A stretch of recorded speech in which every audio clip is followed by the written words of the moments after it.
नाज़रीन हज़रात, सबसे पहले मेरे चैनल में आप सबों को खुशामदीद। आइए आज के वीडियो का उन्वान है अपभ्रंश। आइए अपभ्रंश को देखते हैं।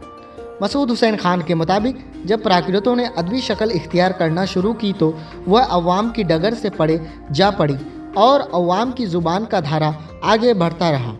इसी बोलचाल की ज़ुबानों को इस अहद के कवायद नवीसों ने अपभ्रंश कहा है, यानी प्राकृतों के अदबी शक्ल इख्तियार कर लेने के बाद अवाम की बोलचाल की ज़ुबानों को कवायद नवीसों ने अपभ्रंश कहा है।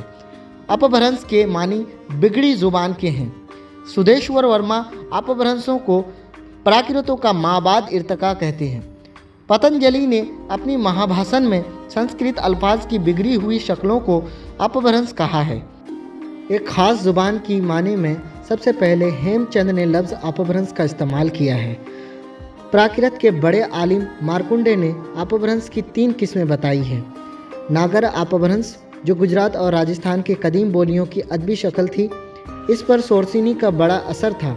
इस अपभ्रंश को फ़ौक़ियत इसलिए हासिल थी कि यह इल्मी तबका में मकबूल थी।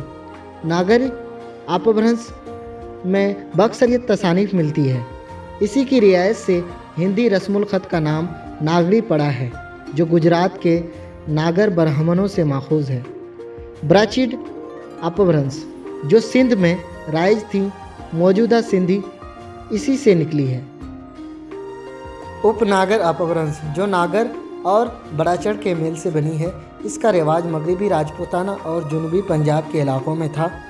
इस अहद के सोरसिनी अपभ्रंश शुमाली हिंद की लंगू अफ्रीका की हैसियत रखती है, जो ज़ुबान गुजरात और मगरबी पंजाब से लेकर बंगाल तक राइज थी।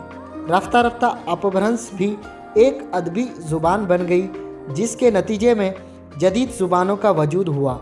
हिंदुस्तान की जदीद ज़ुबानों की पैदाइश प्राकृतों से नहीं बल्कि अपभ्रंशों से होती है।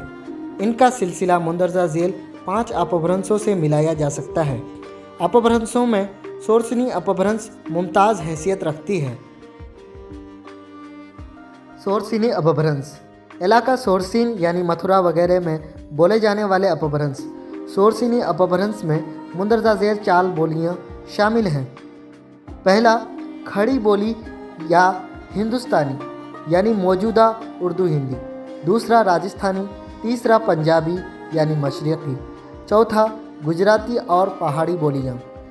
याद रहे कि गुजराती और राजस्थानी का ताल्लुक़ सोरसिनी की उस शक्ल से है जिसे नागर अपभ्रंश भी कहा जाता है।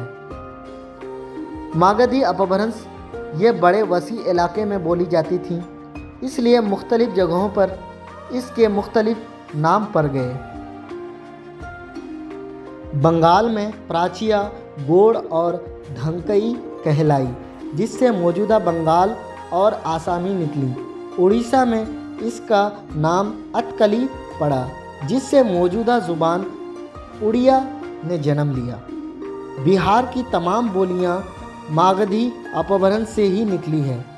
बिहार की बोली का नाम मगही है, जो मागधी लफ्ज़ की बिगड़ी हुई शक्ल है। उर्द मागधी अपभ्रंश बिहार से इलाहाबाद तक का इलाका। इसमें पूर्वी या मशरिकी हिंदी की तमाम बोलियां आती हैं, यानी अवधी, छत्तीसगढ़ी और भोजपुरी वगैरह।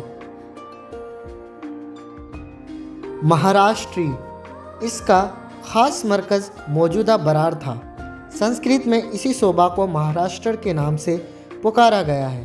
प्राचीड और केकई अपभ्रंश, प्राचीड से सिंधी और केकई से लहंदा निकली है। सिंधी और लहंदा में ममासलत पाई जाती है।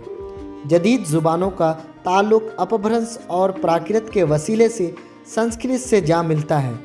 मौजूदा हिंदुस्तानी ज़ुबान और सोरसिनी अपभ्रंश की दरमियानी मंजिल को बाज़ औक़ात ओहट भी कहा गया है।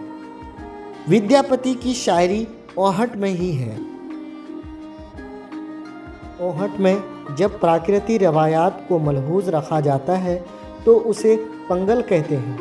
राजपूताना के भाट शायर अपनी दंगल यानी कदीम राजस्थानी के साथ साथ इसमें भी शायरी करते थे।